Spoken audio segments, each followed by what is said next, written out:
خواتین و حضرات، آج کا ولاگ سویڈن میں ورک پرمٹ کے حوالے سے ہے اور مائیگریشن بورڈ نے جو نئی اسٹریٹجی بنائی ہے اس کی تفصیل ہے۔ لوگ جو ورک پرمٹ کے لیے اپلائی کرتے ہیں ان کی درخواست کیوں منظور نہیں ہوتی اور اس کے لیے ان کو کن چیزوں کا خیال رکھنا ضروری ہے،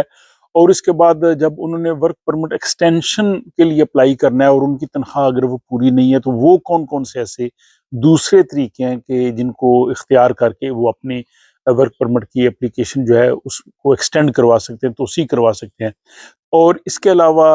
مائیگریشن بورڈ نے ورک پرمٹ کے حوالے سے ایک اور اہم جو ہے وہ ہدایت دی ہے، جس کی تفصیل آج کے اس ولاگ میں شامل ہے۔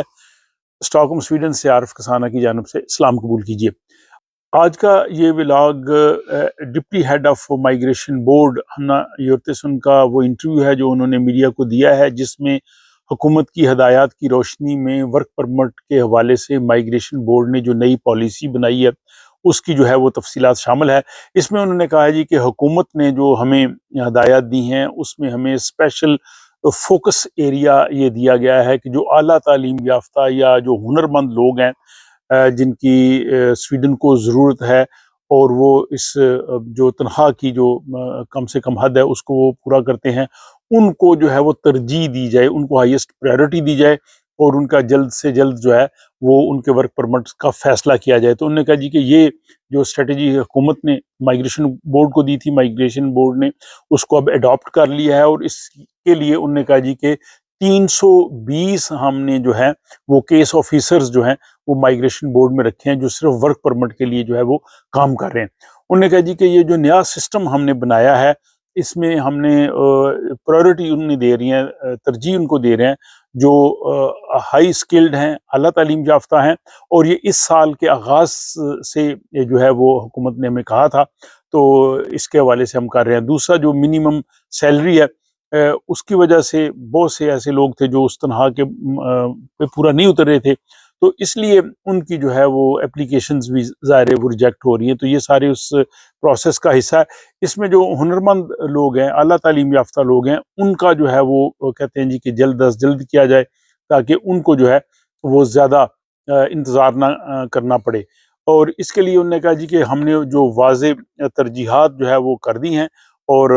اپنے ڈپارٹمنٹ میں یعنی مائیگریشن بورڈ میں ہم نے تنظیم نو کی ہے تاکہ یہ کام کرنا آسان ہو، اور اس کے لیے ہمارے پاس بجٹ بھی موجود ہے اور اس کے لیے ہمارے پاس وسائل بھی موجود ہیں۔ جیسے میں نے کہا کہ انہوں نے 320 جو ہے وہ کیس آفیسرز ورک پرمٹ کے لیے رکھے ہیں، اور اس میں انہوں نے کہا جی کہ ہماری جو زیادہ توجہ مرکوز ہے، اور حکومت نے بھی جو ہمیں کہا ہے وہ سکلڈ یعنی ہنرمند یا اعلیٰ تعلیم یافتہ جن کی سویڈن کو ضرورت ہے ان کے لیے ایک خصوصی جو ہے وہ یونٹ حکومت کہہ رہی تھی بنایا جائے۔ انہوں نے کہا جی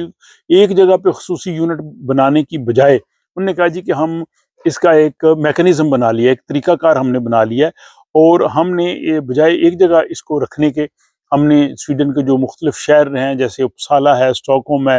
مالمو ہے، نور شاپنگ ہے اور ویخو، وہاں پہ ہم نے دفاتر بنایا تاکہ یہ نہ ہو کہ صرف ایک دفتر اور سب لوگ اس طرف آئیں۔ ان دفاتر میں ہم ورک پرمٹس جو ہیں وہ ایشو کریں گے، اور اس کے لیے جو اسپیشلائزڈ جو ہے وہ یونٹ یا ایسے لوگ جو اس چیز کو اچھی طرح سے سمجھتے ہیں انہیں ہم نے اس کے لیے جو رکھا ہے۔ اور ورک پرمٹ کی جو درخواست ہے انہوں نے کہا جی کہ تقریباً 50% کے قریب تو وہی ہیں جو اس میں آئیں گی جو اعلیٰ تعلیم یافتہ سکلڈ لیبر ہے، اور اس میں ہم کوشش کریں گے کہ ان کی درخواستوں کا فیصلہ 20 دن کے اندر اندر ہو جائے، اور جو لوگ اس کیٹیگری میں فال کریں گے تقریباً انہوں نے کہا جی کہ تقریباً 80% اپلیکیشنز اعلیٰ تعلیم یافتہ ہنرمند لوگوں کی ہم 20 دن کے اندر اندر مکمل کر لیں گے۔ اور اس کے بعد انہوں نے کہا جی کہ اس کے علاوہ باقی کچھ لوگ آ جاتے ہیں جو غیر ہنرمند لوگ ہیں، انہوں نے کہا جی کہ وہ تقریباً 15% کے قریب ہوں گے، جیسے فار ایگزامپل جو ہوٹلوں میں صفائی کا کام کرتے ہیں، یا مطلب جو باغبانی کا کام ہے، ریسٹورنٹس میں کام ہے، یا کنسٹرکشن کے شعبے میں جو کام کرتے ہیں، اور وہ اتنے زیادہ جو ہے وہ اعلیٰ تعلیم یافتہ یا اتنے زیادہ ہنرمند نہیں ہیں۔ انہوں نے کہا جی کہ اگلے سال 2025 میں ہمارے لیے زیادہ چیلنجز ہوں گے، اور اس میں ظاہر جو پچھلے ورک پرمٹس آ رہے ہیں انہوں نے جب رینیو ہونا ہے تو یہ ایک اور ہمارے لیے جو ہے وہ کام جو ہے وہ ہو جائے گا۔ اور انہوں نے کہا جی کہ یہ جو تنخواہ کی حد جب 80% کی گئی ہے تو ظاہر ہے بہت سے لوگ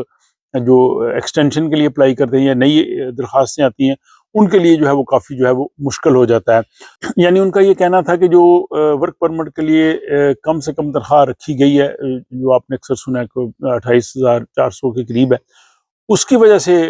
بہت سی اپلیکیشن تو ظاہر ہے مطلب اس سے کے مطابق نہیں ہوتی تو وہ ریجیکٹ ہو جاتی ہیں، لیکن انہوں نے یہ کہا کہ صرف تنخواہ کی وجہ سے اپلیکیشن ریجیکٹ نہیں ہوتی۔ یہ بڑی امپورٹنٹ بات انہوں نے کہی ہے۔ عمومی طور پہ ظاہر ہے یہی کہا جاتا ہے کہ 28,400 تنخواہ ہو جائے گی تو ورک پرمٹ اپروو ہو جائے گا۔ انہوں نے کہا یہ کہ تنخواہ کی شرط پوری کرنا ایک فیکٹر ہے، اس کے علاوہ باقی دوسرے فیکٹرز بھی اس میں شامل ہوتے ہیں، اس لیے ان سب کی بنیاد پہ فیصلہ ہوتا ہے، صرف تنخواہ کی بنیاد پہ فیصلہ نہیں ہوتا۔ اور ساتھ انہوں نے کہا جی کہ 2023 میں جن لوگوں کو ورک پرمٹ ملے تھے، ظاہر اس وقت وہ پرانی تنخواہ تھی، اب انہوں نے جب 2025 میں ورک پرمٹ ایکسٹینڈ کروانے ہیں تو اسی کے لیے اپلیکیشن دینی ہے، تو پھر ان کے لیے جو ہے وہ مسئلہ بنے گا، کیونکہ ظاہر اس وقت جو ہے وہ نئی تنخواہ ہوگی اور ابھی آگے پتہ بھی نہیں کہ حکومت کیا کرتی ہے، اگلے سال کوئی نئی اس کے حوالے سے پالیسی اعلان نہ کر دے۔ لیکن انہوں نے کہا جی کہ یہ اس کے لیے پیشگوئی کرنا مشکل ہے، لیکن وہ جو میں نے شروع میں کہا کہ اگر ورک پرمٹ کی اپلیکیشن ایکسٹینڈ نہیں ہوتی تو کیا کرنا چاہیے، تو انہوں نے خود ہی جو ڈپٹی ہیڈ ہے مائیگریشن بورڈ کی، انہوں نے کہا جی لوگ مختلف طریقے جو ہے ڈھونڈ لیتے ہیں، مختلف طریقے، وہ بعض کا جو ہے وہ شادی کر لیتے ہیں، فیملی ری یونیفیکیشن کے گروپ میں آ جاتے ہیں، یا وہ کوئی اور جاب ڈھونڈ لیتے ہیں، کوئی اور نوکری ڈھونڈ لیتے ہیں جس میں ان کی تنخواہ زیادہ ہوتی ہے، یا وہ اپنا جو ہے وہ کاروبار کر لیتے ہیں، یا اس کے علاوہ کوئی اور اس قسم کا طریقہ وہ ڈھونڈ لیتے ہیں کہ تاکہ اگر ان کی اپلیکیشن ایکسٹینڈ نہیں ہو رہی تو اس طرح سے جو ہے وہ اپنی کروا لیں۔ تو انہوں نے کہا جی کہ اگر لوگ اس طرح کے طریقہ کار اڈاپٹ کر لیں گے تو پھر شاید جو 2025 میں جو اپلیکیشن ایکسٹینشنز کے لے آئیں گی تو وہ بہت بڑی تعداد میں مسترد نہیں ہوں گی۔ تو میں سمجھتا ہوں کہ جو مائیگریشن بورڈ کی جو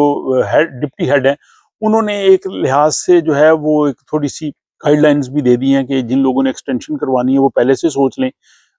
کوئی اور جاب سوچ سکتے ہیں، اپنا کام تلاش کر سکتے ہیں، اگر فیملی ری یونیفیکیشن میں آتے ہیں یا کوئی اور ایسا طریقہ کار جس کے تحت وہ جو ہے وہ اگر ان کی اس وقت تنخواہ پوری نہ ہو تو کم سے کم وہ اس ایکسٹینشن والی جو ہے وہ مرحلے کو عبور کر جائیں۔ اس کے ساتھ مائیگریشن بورڈ نے یہ بھی ہدایت جاری کی ہے کہ جن لوگوں نے ورک پرمٹ کے لیے اپلیکیشنز دینی ہے یا ایکسٹینشن کے لیے اپلائی کرنا ہے، انہیں چاہیے کہ وہ کرسمس کی چھٹیوں اور نئے سال کی چھٹیوں کا جو ہے وہ ذہن میں رکھیں، کیونکہ 21 دسمبر سے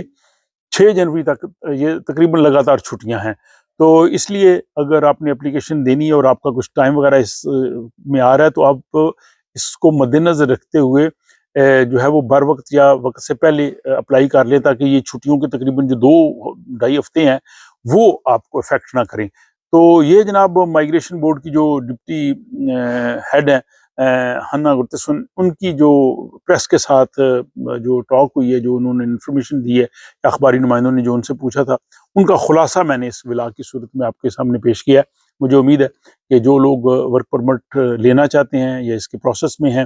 ان کے لیے یہ کافی معلوماتی ہوگا، تو اس کا اظہار آپ اپنے کمنٹ صورت میں کر سکتے ہیں، اور اس کے ساتھ ہی مجھے اجازت دیجیے، آپ سے ملاقات ہوتی ہے اگلے ولاگ میں۔